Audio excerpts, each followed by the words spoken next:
अजित पवार के निधन के बाद सवाल इस बात के उठ रहे हैं कि अब महाराष्ट्र का नया उप मुख्यमंत्री कौन होगा। एनसीपी के करीब 41 विधायक इस समय फडणवीस सरकार को समर्थन कर रहे हैं और एक उप मुख्यमंत्री की तलाश है। इसके साथ साथ वित्त मंत्री और वहीं दूसरी तरफ एनसीपी अध्यक्ष की भी तलाश है। सीधे तौर पर देखा जाए, जब अजित पवार के निधन की खबर सामने आई, सबको काफी मायूसी हुई, सब काफी नम आंखें कर लिए, क्योंकि अजित पवार एक ऐसा नाम थे, एक ऐसा काम करते थे जिसकी वजह से जनता की सेवा होती थी और वही जनता आज अजित पवार को नम आंखों से श्रद्धांजलि दे रही है। सवाल उठ रहे हैं कि कौन उनकी विरासत को संभालेगा।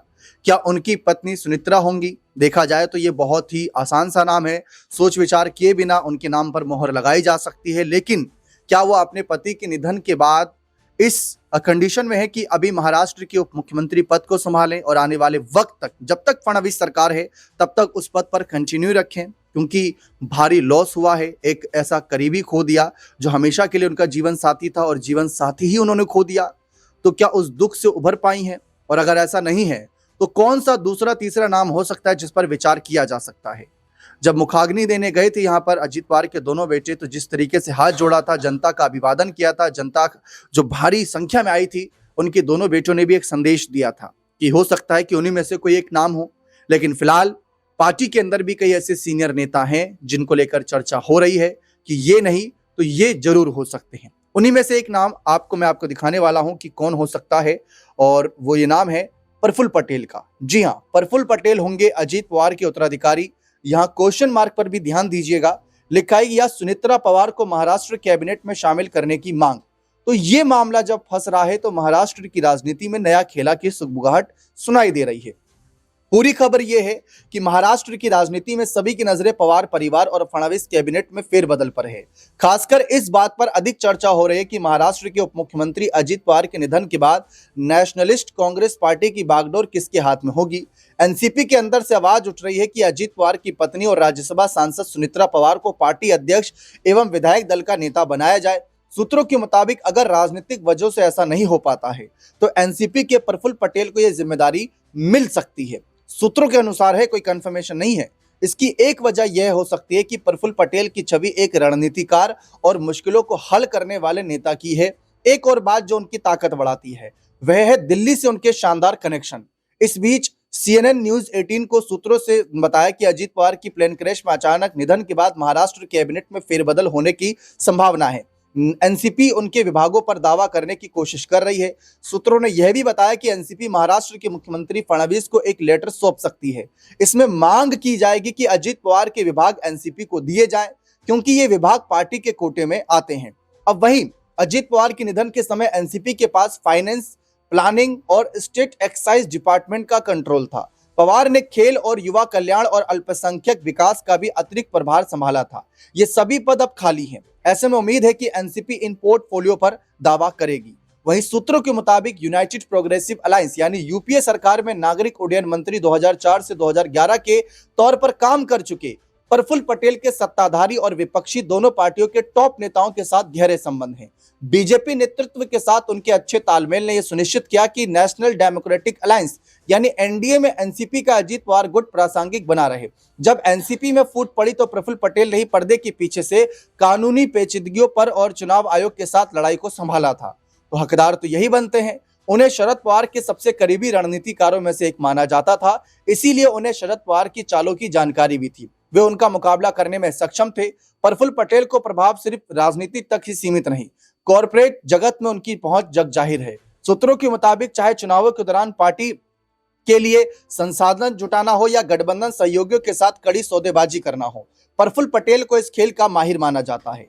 वहीं अपने लंबे राजनीतिक करियर में नागरिक उड्डयन के अलावा उन्होंने भारी उद्योग और सार्वजनिक उद्यम 2011 से 2014 जैसे महत्वपूर्ण क्षेत्रों की संभाला था। प्रफुल्ल पटेल 4 बार लोकसभा सांसद, 6 बार राज्यसभा सांसद रह चुके हैं।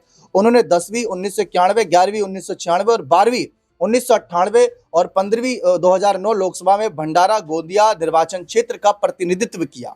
राज्यसभा में उनका कार्यकाल 6 बार का रहा। इसकी शुरुआत 2000 और 2006, 2014, 2016, 2022 और हाल ही में 2024 में हुई। इन सभी बातों को ध्यान में रखते हुए अगर सुनित्रा पवार को एनसीपी का प्रमुख नहीं बनाया जाता है तो प्रफुल्ल पटेल को एक काबिल और अनुभवी नेता के तौर पर पेश किया जा सकता है। वह पार्टी का नेतृत्व करने के लायक हो सकते हैं।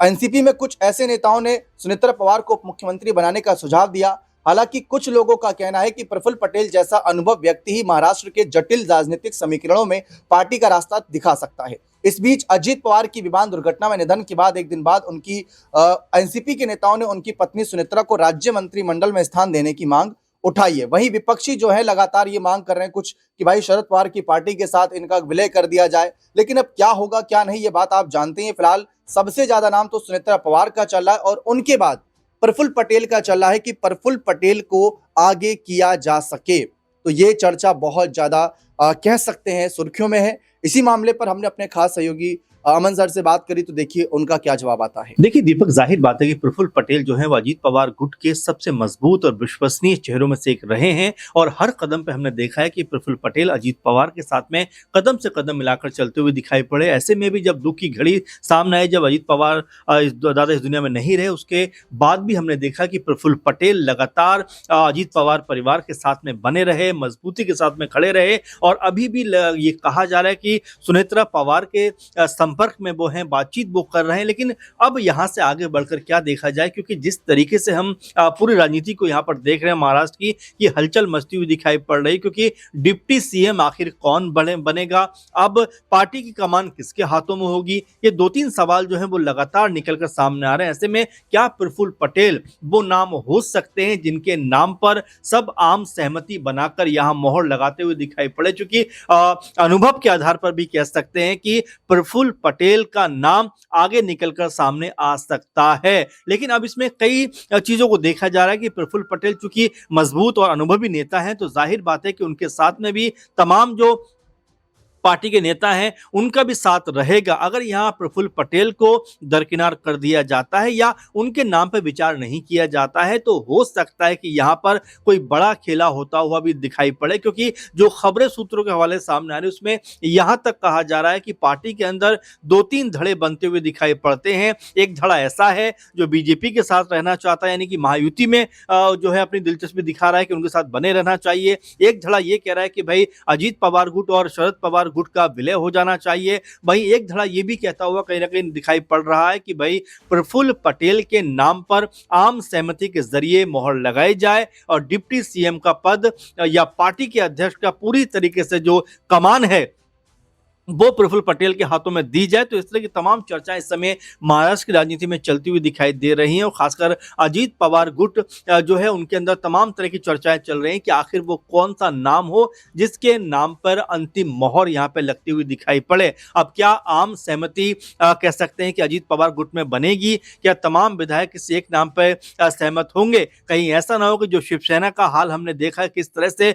2 हिस्सों में बढ़ती हुई दिखाई पड़ी, कुछ ऐसे ही हशर कहीं अब अजीत पवार गुट का भी होता हुआ तो नजर नहीं आएगा, क्योंकि जिस तरह से आपस में तनातनी का माहौल कहीं ना कहीं बनता हुआ सा दिखाई पड़ता है, उसको लेकर भी कहा जाता है कि क्या अब यहां से 2-3 धड़े अपनी अपनी बात को रखते हुए नजर आएंगे। और सबसे जरूरी जो महत्वपूर्ण बात चल रही है कि क्या यहां से अजीत पवार गुट और शरद पवार गुट के बीच में विलय होता हुआ दिखाई देगा, क्योंकि चर्चाएं तो ये भी थी कि दोनों जो दल हैं अब एक साथ मिलकर राजनीति करते हुए दिखाई पड़ेंगे। क्या इसमें कोई कह सकते हैं कि अब सच्चाई दिखाई पड़ेगी? साथ में प्रफुल्ल पटेल का जिक्र बार बार इसलिए भी हो रहा है कि पार्टी में जिस तरह से उन्होंने अपनी छवि बनाई, क्योंकि अजीत पवार का गुट जब अलग हुआ तो अजीत पवार के साथ में वो खड़े रहे और लगातार उनका समर्थन किया, हर मौके पर उनका साथ दिया। तो ऐसे में बड़ा और अहम सवाल ये बनता हुआ दिखाई पड़ता है कि क्या प्रफुल्ल पटेल यहाँ पर कोई बड़ा चेहरा बनकर उभरते हुए दिखाई पड़ेंगे या फिर सुनेत्रा पवार जो अजीत पवार की पत्नी हैं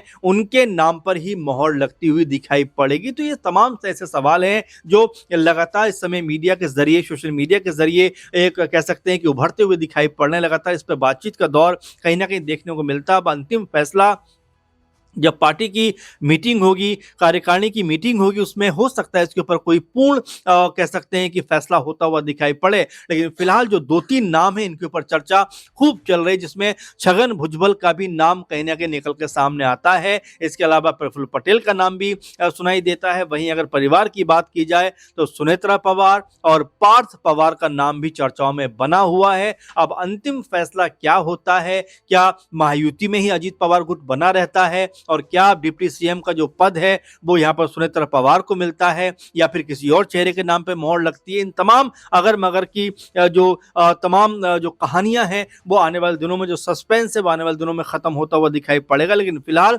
चर्चा में अगर देखें तो ये 3-4 नाम जरूर हैं। अब किस नाम पे सहमति बनती है देखना दिलचस्प होगा। देखा आपने किस तरीके से अमन सर ने यहाँ पर इस मामले में बहुत ही बारीकी से जानकारी दी कि आगे क्या कुछ रणनीति एनसीपी की हो सकती है, क्या एक्सपीरियंस को चुनेंगे या फिर परिवार में से किसी एक को चुनेंगे, ये देखना बेहद दिलचस्प रहेगा। बने रहे चैनल के साथ, बहुत बहुत शुक्रिया।